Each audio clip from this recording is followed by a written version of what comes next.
Hey guys, Jimmy here, aka Palette of the Dead. Welcome back to the channel. Welcome back to another Warhammer video. It's something slightly different today, and it is, as you can see, to do with bases. But as always, if you like the content I produce, hit that like button. If you're not a subscriber, hit that subscribe button. And of course, for everybody, drop a comment down below with what you think, and yeah, we'll have a conversation. So as you can see, these bases are the bases from the Briar Queen, Thorns of the Briar Queen set that we got with Mortal Realms magazine a few weeks ago. I wanted to do something different with them because the Briar Queen is part of the Nagash's forces that roam Shadespire. I wanted to have something that represented Shadespire as well, so I've painted them up in my own interpretation of what Shadeglass looks like. It may or may not be right, but I can't find a true definition of what Shadeglass kind of does look like. So let's just jump into it, and this is the process of how I put it all together. So as per usual, I've started off with a base coat of Mechanics Standard Grey covering the entirety of the base, and what I'm putting over the top there is some Gorefall Brown, just to get that dirt kind of dry, arid dirt kind of look that you would expect to see in a realm such as Shaiish. When that was dry, I added some Shabti Bone to highlight all the bones, skulls and stuff like that that are on a couple of the bases, just to bring that a bit of definition out as well.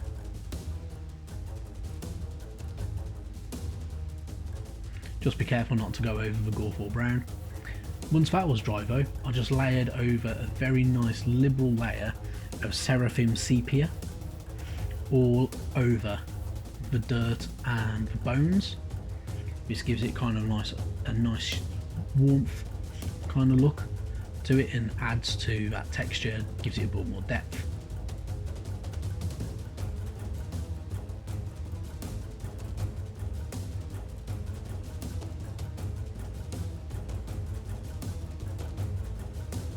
Cool, so once that was dry, I didn't go over any of the dirt, I didn't highlight any of it, I didn't dry brush any of it, I just left it as is because it looks pretty decent already.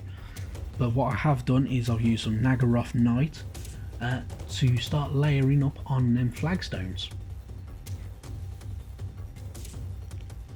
So the Nagaroth Night gives it a nice deep purple kind of look that's already quite dark as well, which is quite nice.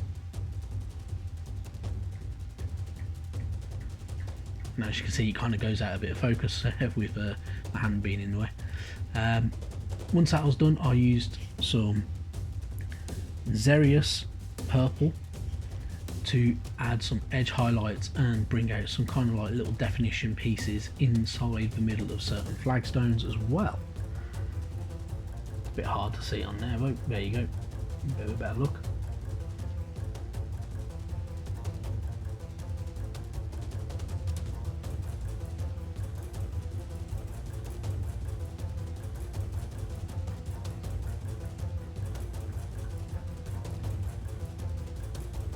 Then once that was dry, what I did was I used some Gene Stealer purple to add to that highlight, but just a little tiny bit less. If you want to as well, what I've kind of done on one of the flagstones, I've tried to add a face into the flagstone, as the Shadeglass can kind of trap souls into it and stuff like that. If you've read the Shadespire book, there are people that are trapped in there, such as certain cataphragms and stuff like that. And then once that was dry, I added a very small amount of Slaanesh Grey as well to bring out them, highlight them edges, just to bring it in, make certain little tiny areas a little bit lighter.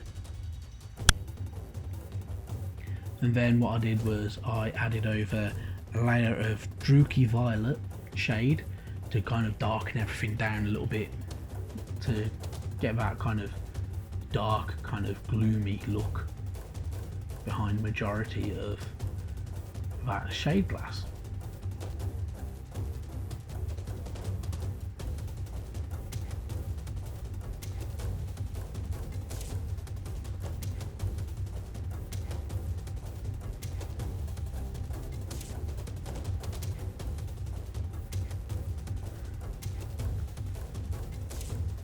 Now once that was dry, what I did, I went over everything to give it that kind of glossy look. Used some hard coat that I've had for God knows how long, and started layering it up. It gives it a bit of a varnish, but it does give it that glossy kind of glassy look, which is what I really wanted. You just pick out all them small little areas, just kind of go over everything. Yeah. Then you bring out all the different details, like on the vines and the thorns and stuff like that. So I'll use some dryad bark to kind of give it that darker brown kind of look that separates it away from the dirt.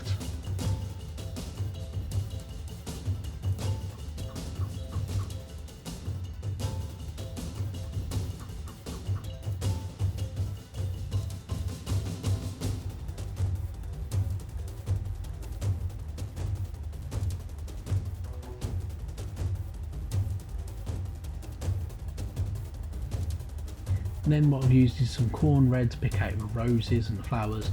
You can do this with yellow if you wanted to, or even green to kind of give it different looks, depending on how you want and how you feel that you should go about doing it. Now on the base, what I've used as an example, there are a couple of petals that have come away from one of the flowers, and I have made sure that I picked out those as well.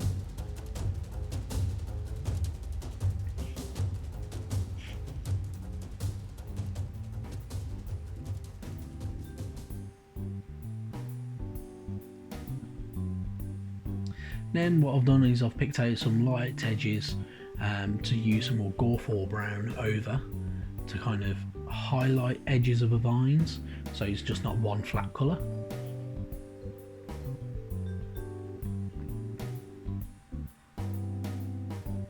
Just make sure you're being very neat and not kind of covering any other parts of the model that you don't want to do. And that is about it really. All I've actually done after that is I've added a few little extra highlights. I've used some good old Nurgle green to add an extra tiny little bit more of highlight to certain vines in certain areas of vines, and especially the thorns. I've used some Wazdaka red on the petals to highlight edges of petals and stuff like that of flowers, and a tiny bit of pink horror as well on certain other ones, just kind of add it up to it.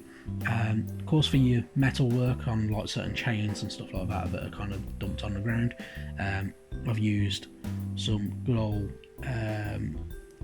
Stormhost silver. Then I've used some Nuln oil to darken it down. Then I've used some of the good old Typhus corrosion over it. Once that's dry, I've done a very small dry brushing of Riser rust over the top, and that is pretty much it. I mean, things like ropes, you can do that however you want to do it. What I've done is I've used Xandri dust, darkened it down with Seraphim sepia, and then I've put another layer of Xandri dust over the top of it. It kind of works quite well, and it looks pretty decent as well, and it's not too bad. But otherwise, that is pretty much it. There will be another kind of part to this little video, which will be the actual painting of the Briar Queen herself. But as always, if you've liked the video and you've made it to the end of this video, hit that like button, hit subscribe, and drop me a comment down below with your thoughts. Let me know what projects you're painting at the moment, if you're doing any, or what you're looking forward to doing in the near future, and I will catch you next time. Bye bye now.